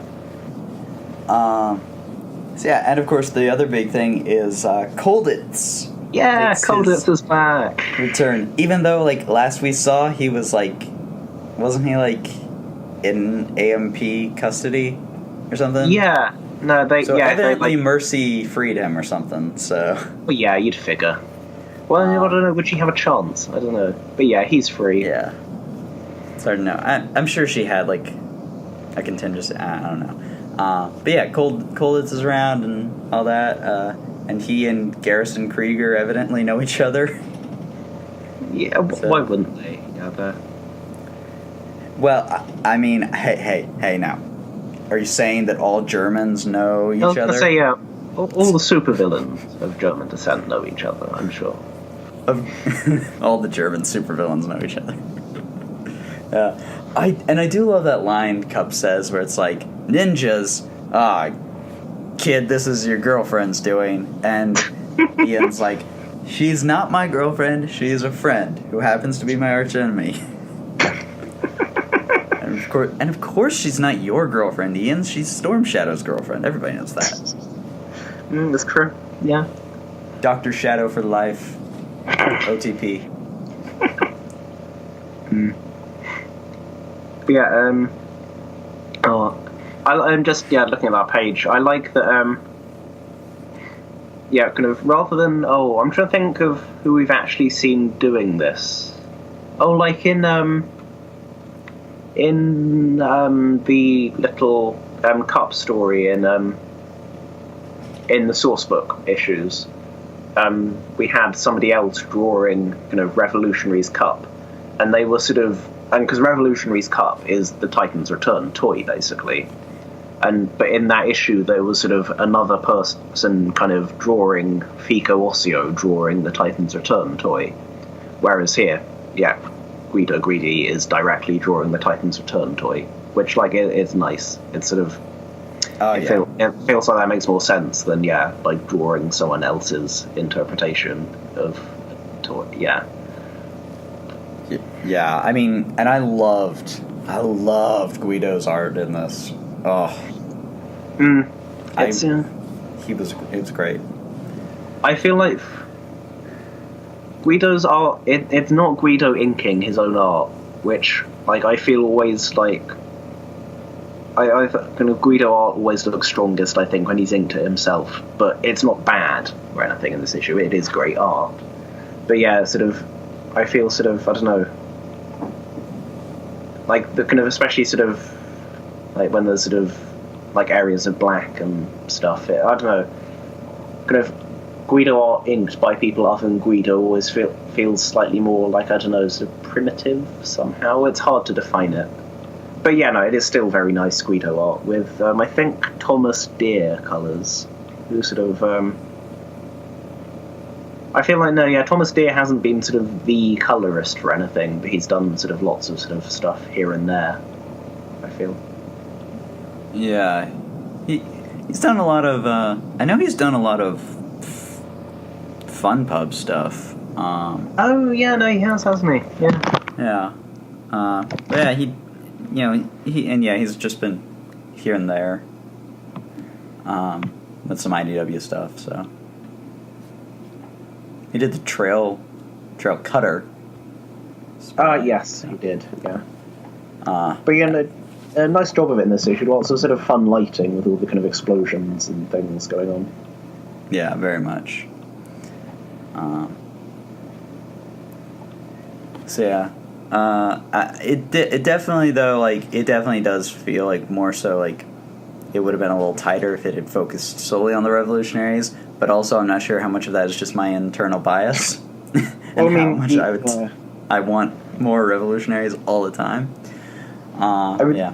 I think of the kind of the three tie-in stories in terms of sort of plot structure. I think like the G.I. Joe Mask one kind of definitely has it best, wherein sort of it kind of from the first page it is about the kind of the team up happens on the first page basically, and then it proceeds as normal.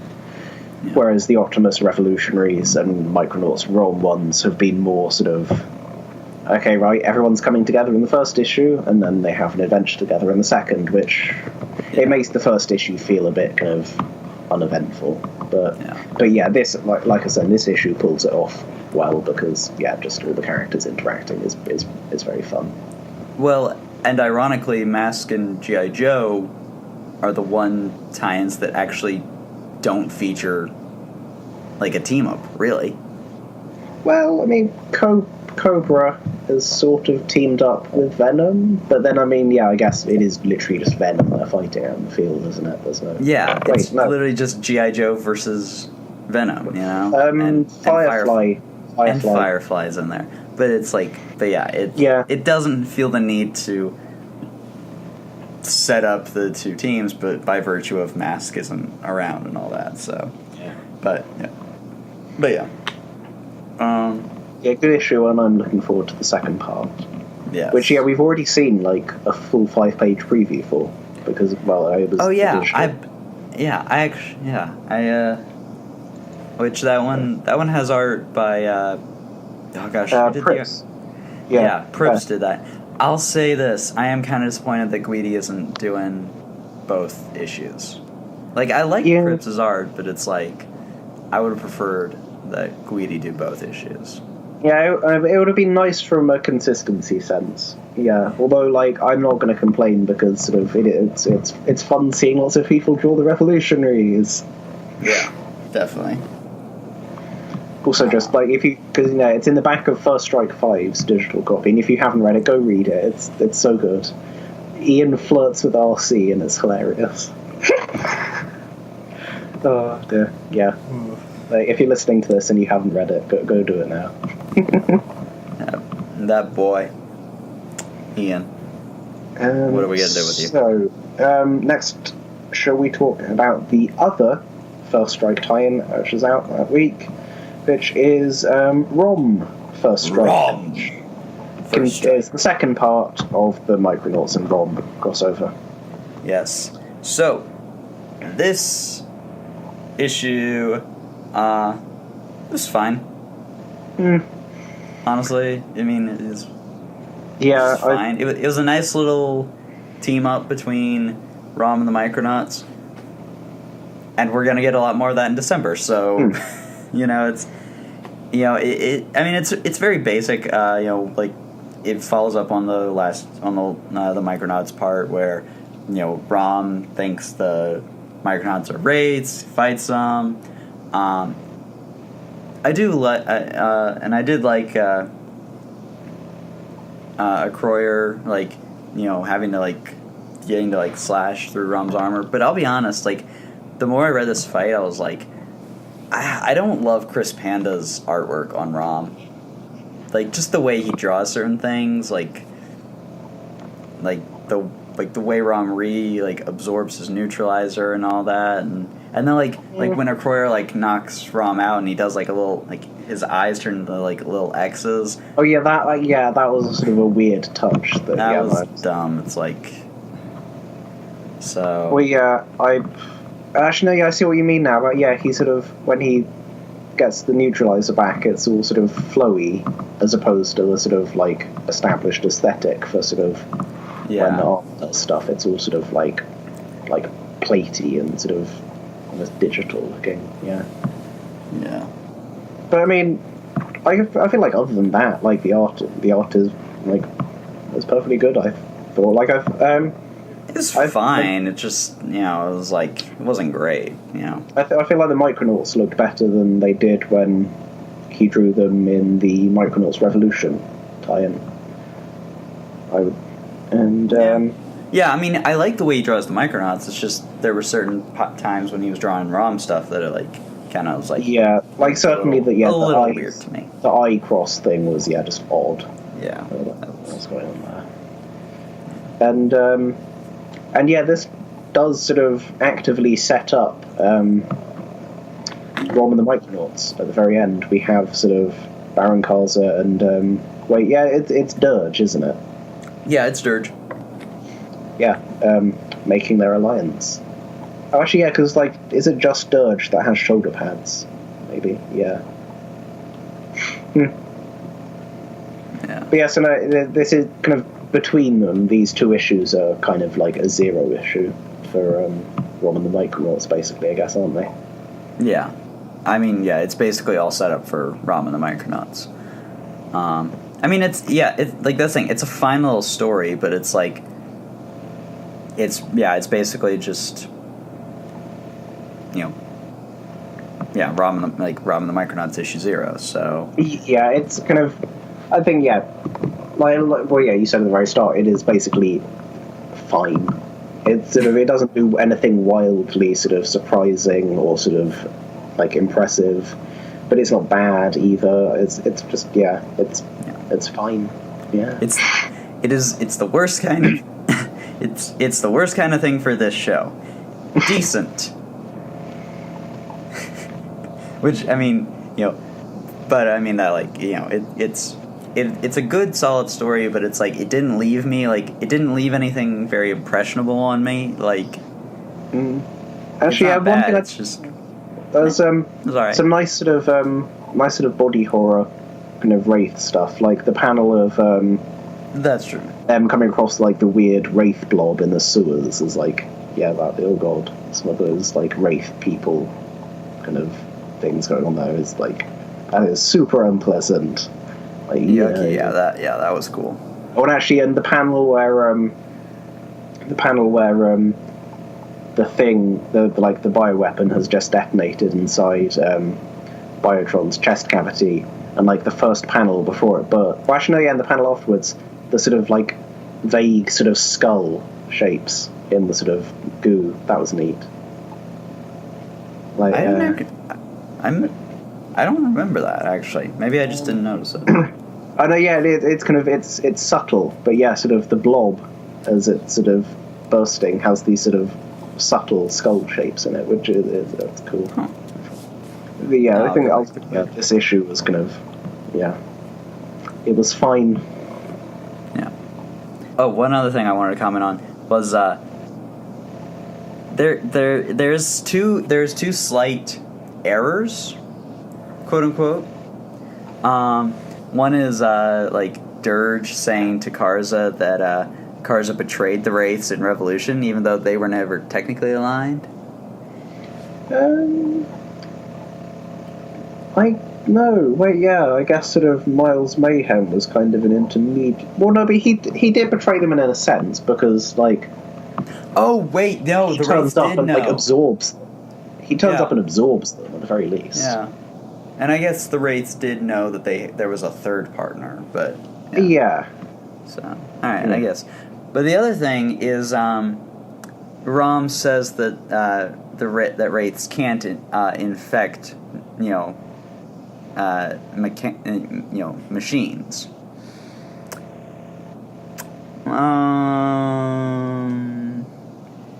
But I have a theory about this.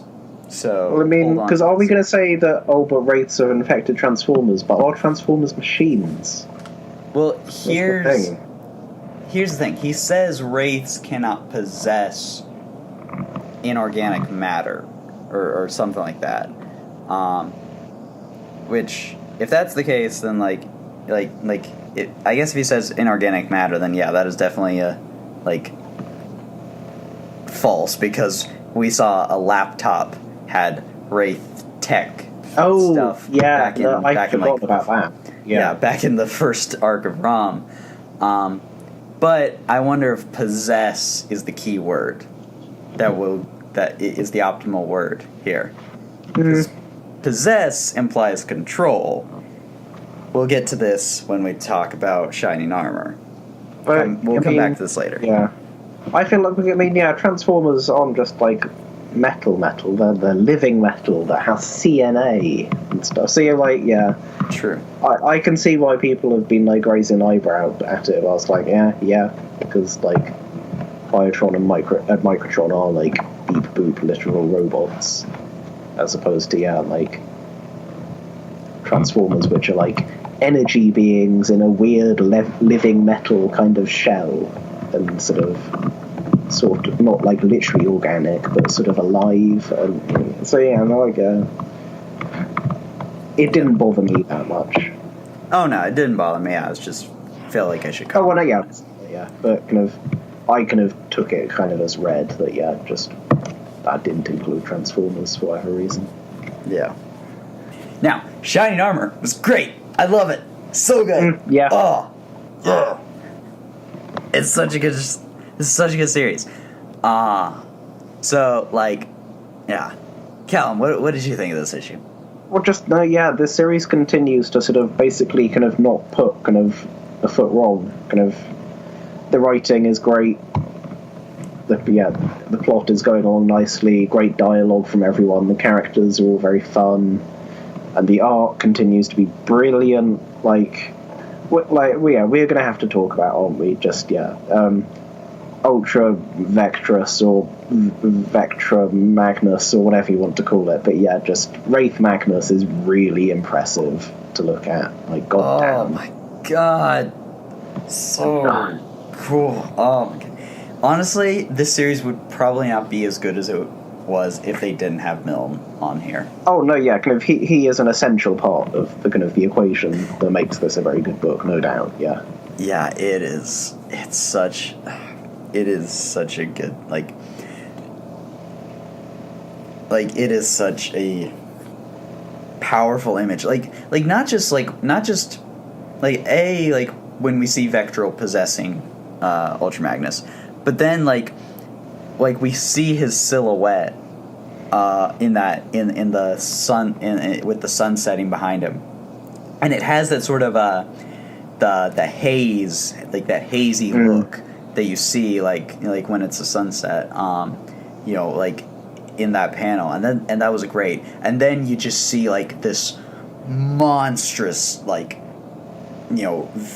Vectra all throughout the armor, and to the point where even the friggin' Autobot symbol has changed to resemble great. monstrous face. Oh, oh my god, that was such a powerful image. And honestly, all the character interactions are just are great. Starscream continues to be just quotable as hell. With what's the line? He's oh, pity, they've talked things out. I hate when that happens. It's freaking Starscream is gold in this series, and I love how just tired of everyone's bullshit Stardrive is. Like, she is done. She is so fucking done with all these people. And, like, we get to see how, like, with Livia, like when Livia, like, immediately is, like, you know, like, is, like, turns on her and is, like, is, like, die Cybertronian. It's, like, that is racism right there. That is, like, if you ever want to, okay, like, I'm serious about this, like, that to me is, like, a perfect representation of just, like, the racism that Livia has towards Cybertronians, is, like, the fact that she's like, oh no, she was like, oh no, I have a Cybertronian friend. Then immediately that Cybertronian friend is like, hey, maybe I'm not going to listen to you. She's like, alright, die, you Cybertronian. It's like, yeah, that's like, hate Livia so much in this series.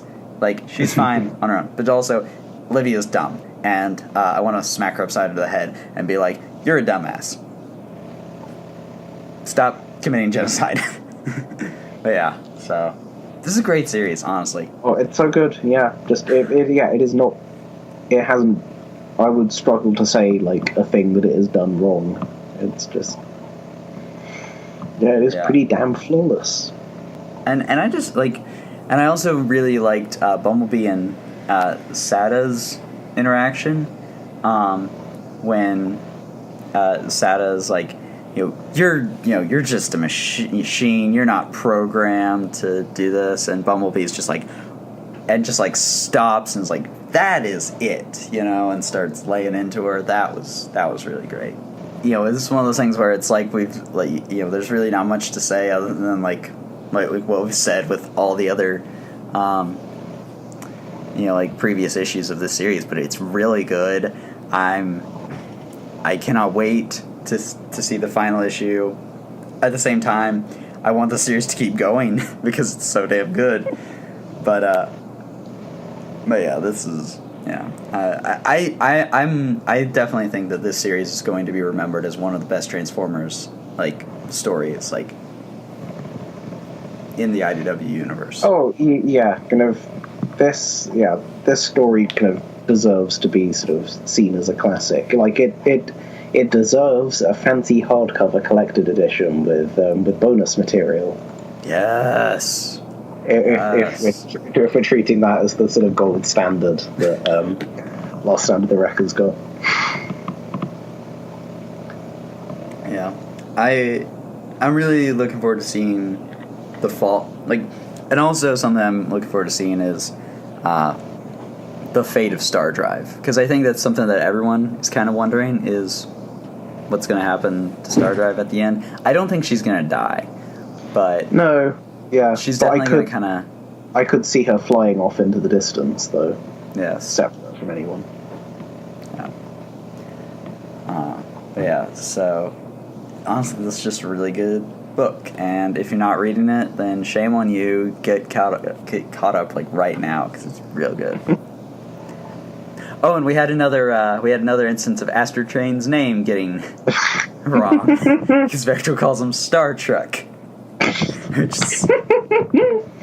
Right after, like, because it was like, wasn't it like Galvatron called him Space Bus, like back in oh god, what was it, RAD 30s? Something? It's in the 30s, I feel like. Yeah.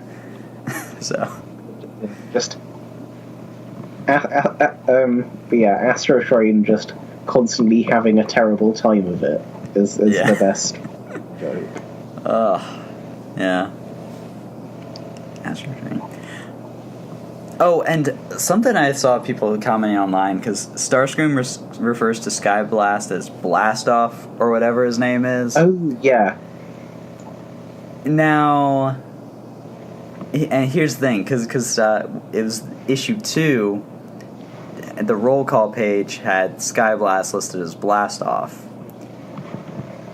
And a lot of people were thinking that was like an intentional kind of joke or something, like, or error or something. I don't know if I believe that, like, or I don't know that, or some people I was seeing said they put that in this issue. I don't think that's the case. because comics are usually like in my experience, comics are usually put together like several months in advance. So I don't think they could have like gone back and put that in. Issue 2 versus issue 4, isn't it? Yeah. Yeah. So I think it's either that issue 4 had that line and then something messed up with issue 2, but it is a happy coincidence. That's a funny coincidence, I must say. Yeah. Yeah. But yeah, no, it's just this series it's really, really, really good. Yeah. Yeah. Alrighty. So, yeah. Shall we talk about Lost Light? Yes. So we have issue 10, which is the start of Mutineers trilogy / says the cover / the Plotters Club says the actual kind of issue title. I do like though that we get sort of we get that little call out on the cover saying, "Oh yeah, Mutineers trilogy part 1." Like, I like it when, like, I don't know, kind of. Oh yeah, I mean, I guess it's bad when it sort of like covers up bits of the art that you should be seeing, but I like sort of cover dress that's having a bit of fun with like call outs and stuff. Like, if you put me in charge, I'd put sort of like big kind of exclamatory sort of cover titles on everything. I like that kind of thing. So yeah, I like the little touch of the little sort of Mutineers trilogy, little kind of logo call out box thing. That's fun. Yeah. So this is definitely like probably the best issue of Lost Light so far. Yeah, I think I would agree. Yeah. Yeah, I don't feel like I'm remiss in saying that. Who would have guessed? The book called Lost Light actually has the Lost Light in it now. After 9 issues, we're finally back to the Lost Light. And I thought of the worst joke ever while reading this. You ready for this, Callum? You ready? Get away? More like go away. Am I right? Oh gosh, yeah. That's some kind of gold standard material there. Go. Yeah. I would say this issue feels like it feels like a nice kind of old fashioned sort of more than meets the eye kind of mystery story. Yeah. And definitely. It was really I really enjoyed getting to see the Protectobots coming back, and because I really like the Protectobots. I've always really liked them, especially First Aid. I will say though, I'm disappointed that Rook is not what I wanted Rook to be, where he just stands in the background and says nothing, forever. I kind of wanted that to be Rook's thing, but alas. I mean, we did get it confirmed at least that he was literally just a random person who happened to be standing near the Protectobots when Starscream used the Enigma on them, which is just the funniest thing. I love that. I think you really summed it up well. It definitely feels like a season 1 kind of mystery kind of thing, because we get because we have Thunderclash who's in a coma, who's in his coma still, and and what's interesting is that when the Protectobots get back there, there are several characters who some of whom we saw at the end, some of whom didn't. Some of the Mutineers that we saw at the end of Lost Light 50 or More Than Meets the Eye 50, weren't even seen. I know your boy Callum Perceptor, not even present. So and I feel like that is perhaps significant. Yeah. But what's interesting is that it's hard to know who knows what happened and who doesn't know, because some of the Mutineers say that yeah, like Rodimus and Megatron, they all just decided to leave. But it's like how many of that is we know what happened and we're lying, and how much of that is we don't know what really happened, we're just telling you what everyone else said. I feel like there is definitely going to be some kind of element of kind of coercion here, because it feels an awful lot like Getaway has got something in the oil reservoir that will eat you if you go against him. And I've been trying to think what he could possibly have in the oil reservoir that would eat people that has like been previously established, and I can't think of anything.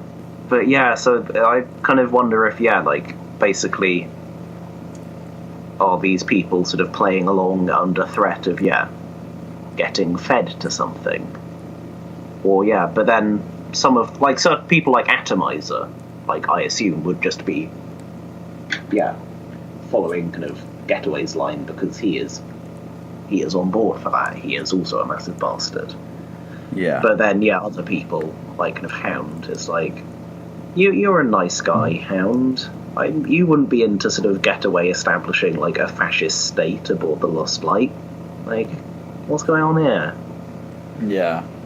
I also really liked the way this book ended. Like, and it was something I didn't even realize was going to happen until like it was happening.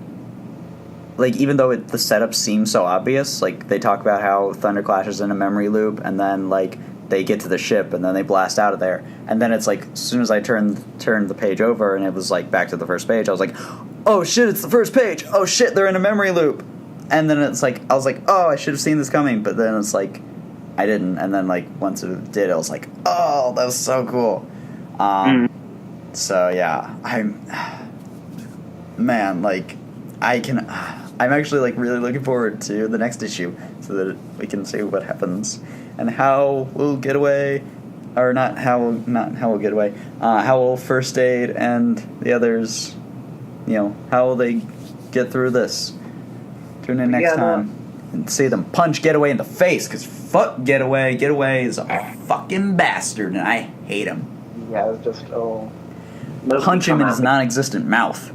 Nobody come at me with like Getaway apologism. Just no. It's like I will say the comic did and does deserve a better sort of mouthpiece for like Megatron is bad. Like, why are you so cool with him, guys? Viewpoint. But just pretending like Getaway is not like a hilariously awful person just because he's the only one available is silly. Like, like literally for longer than we've known he is opposed to Megatron, we have seen him sort of emotionally manipulating a person in order to orchestrate their murder. Like, no, Getaway is a comedically terrible person. And I loved Mirage's line of "bump that." That was a great line.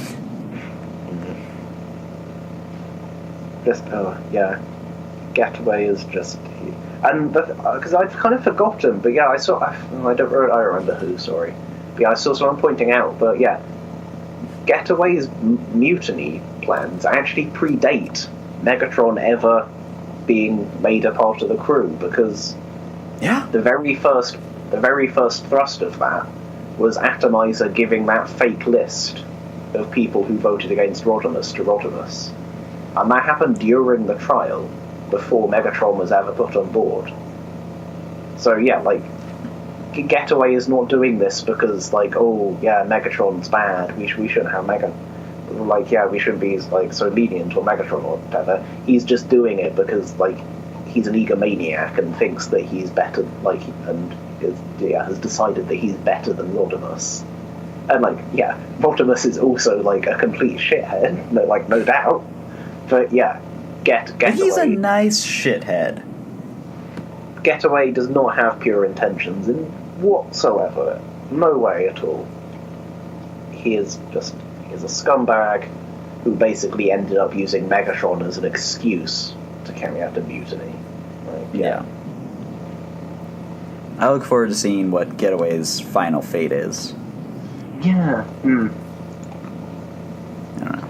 And well, yeah, I won't discuss it on the show because spoilers. But a while back, James Roberts accidentally leaked the title of the final issue in this story, which has left me with a reasonably good idea of how this 3-parter will end. And so yeah, I'm very curious. I'll talk to you about it after we finish recording this if you want to hear it. Yeah, because I don't remember that. So yeah. I'll do that.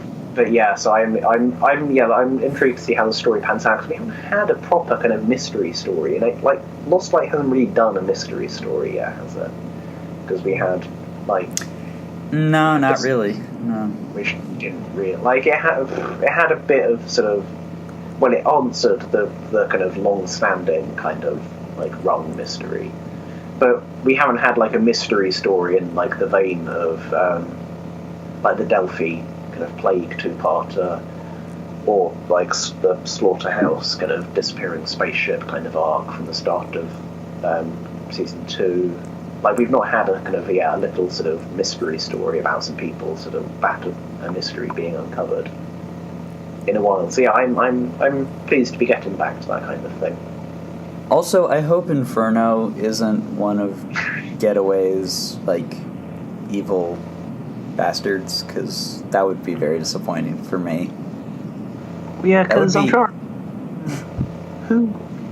I should pull up the who was it that was sort of standing with him on the bridge when that happens? I mean, Inferno might have been, but I can forgive him for Nears. The crew of people sort of that we kind of see for the kind of it's not me, it's everyone. We have got Atomizer, who is confirmed bastard, and Getaway crony. Blaster, who is another person who I believe is conspicuously absent from this issue. Yeah, isn't he? Mainframe, who I feel is also a kind of confirmed Getaway crony. Blue Streak, Hoist, Siren, Grapple, Crosscut, and Jackpot. Oh, and Riptide.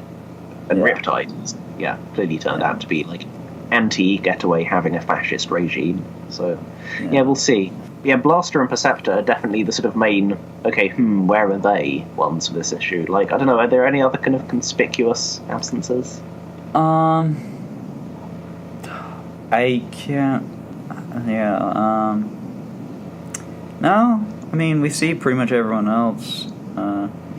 There, as far as the people who were on the Mutineers page, I just don't want Inferno, because Inferno is one of my favorites, and he hasn't done much. But if he's part of Getaway's cabal, I'd be very disappointed, because then that's 2 of my favorite characters that Roberts has turned evil, and that would be very disappointing. The other one, of course, is Starsaber, because, I'm one of those people. I actually liked Starsaber. But yeah, so I'm kind of worried that, the Scepter might be one of those, brain stems in a jar, honestly. Yeah. I hope not, because Perceptor's great. I don't want Perceptor. Yeah, I mean, that was a scene. That was just... So, I think if we've said our piece about Lost Light 10, shall we finish off then with Jem and the Holograms, the Misfits, Infinite, number 3. Because, with its 2 colons in the title, it's just... Don't do it, guys. Don't do it. Yeah. And concluding the Jem Infinite crossover. It kind of goes out. This is a disappointing ending. A whimper. Yeah, not with a bang, but a whimper. Yeah, I mean, that's the thing, because after that reveal in the last issue, okay, there's going to be a really cool fight, or something. There's going to be a confrontation between, but nothing happens. Well, yeah, nothing happens with alternate universe pizzazz. What? That's the thing, isn't it? Evil, alternate pizzazz and Eric Raymond just straight up disappear off panel. Like, literally just our characters are told, oh yeah, they've vanished, by the way. It's like, what? Huh? I just don't get how that happened. Like, because you wonder if there's an element of sort of, was this issue reworked at all? With, like, Kelly Thompson, like, yeah, maybe Kelly Thompson had a different plan, but then sort of it was decided that she wasn't going to have, like, a new sort of ongoing book after this to continue it, so did she change it? But then it's not like what we got is somehow any more kind of fitting for there not being anything continuing after this. Yeah, it definitely, like, the holograms give a big speech, and Pizzazz and the Misfits give a big speech, and everyone just, and it's weird, like, everyone just decides, hey, yeah, you're right, life does suck, let's tear down the wall. It's like, it just ends, like, there's no real there's no real climax. It's just, everyone, Yeah, I mean, I don't have a problem with sort of, basically all the sort of citizens immediately thinking, oh wait, yeah, this is stupid. Like, what are we going on with this? Like, that's like fair enough, sort of power kind of music, kind of like feel good sort of nonsense. I'm okay with that, but yeah, it's so weird because going out of the last issue, like, okay, right, so we got this, and then they're kind of, I don't know, they're gonna kind of, the mob is going to, like, charge the Gem Corp building, and there's going to be, like, a big confrontation with Eric Raymond and, like, evil Pizzazz or something. But no, yeah, we get the sort of big speech and sort of changing of minds, and then, yeah, it's all done, and everyone says goodbye. Yeah. So, yeah, it was just a real disappointing ending. Yeah, and, well, it's a disappointing kind of capstone as well on kind of almost the entire sort of Kelly Thompson genre, Jem run. It's just really weird, and I can't see how it ended up like this. I don't know. Yeah. I don't know. But yeah. So, I mean, that's the thing. Everything just kind of wraps up. The characters go back to their universe, and they have an uneasy alliance, but Pizzazz is like, well, I'm not going to reveal your secret identity, but, and all that, but, yeah, it's, Yeah, I think I've said it on the show before, but, like, I do kind of leaving the holograms and the Misfits as sort of awkward frenemies is a nice place to leave in terms of kind of going into an anthology book. Yeah. But yeah, just I can't get over just how weirdly this book kind of fizzled out. Just that, and yeah, it is a specific thing that is missing, and it's kind of a confrontation between the heroes and the villains, and it's just not there, and it's so conspicuous by its absence. It's weird. It is. It very much is. Like, so, I mean, the art is great as always. Like, definitely. It's a lovely job, and like, I hope they get her back to do a Dimension story, because just I love her art on Misfits so much. Like, because actually, when you read the Misfits mini eventually, like, she does a great job. Like, it's like, I would say she is probably my favourite of kind of any of the artists who have drawn the Gem books so far. Like, that's something like she does, like, really nice sort of expressive faces, and I'm very into this art. Oh yeah, the art is great. So why don't we go ahead and sort of wrap, just because I don't feel like there's much to talk about else with the last issue. Why don't we go ahead and sort of wrap up our thoughts on Infinite as a whole. Now, as the new reader, as the person who jumped on with Infinite, I can say it was a decent jumping on point. I felt like I got to know a lot of the characters, like who they like, their personalities and all that. However, I wouldn't say it's the now that the series is kind of over and all that and is coming to trade paperback, I wouldn't say it's a great place to start. I'd say definitely if you want to start reading Jem, probably the place to do it is with that original, like with the first trade paperback of the first series.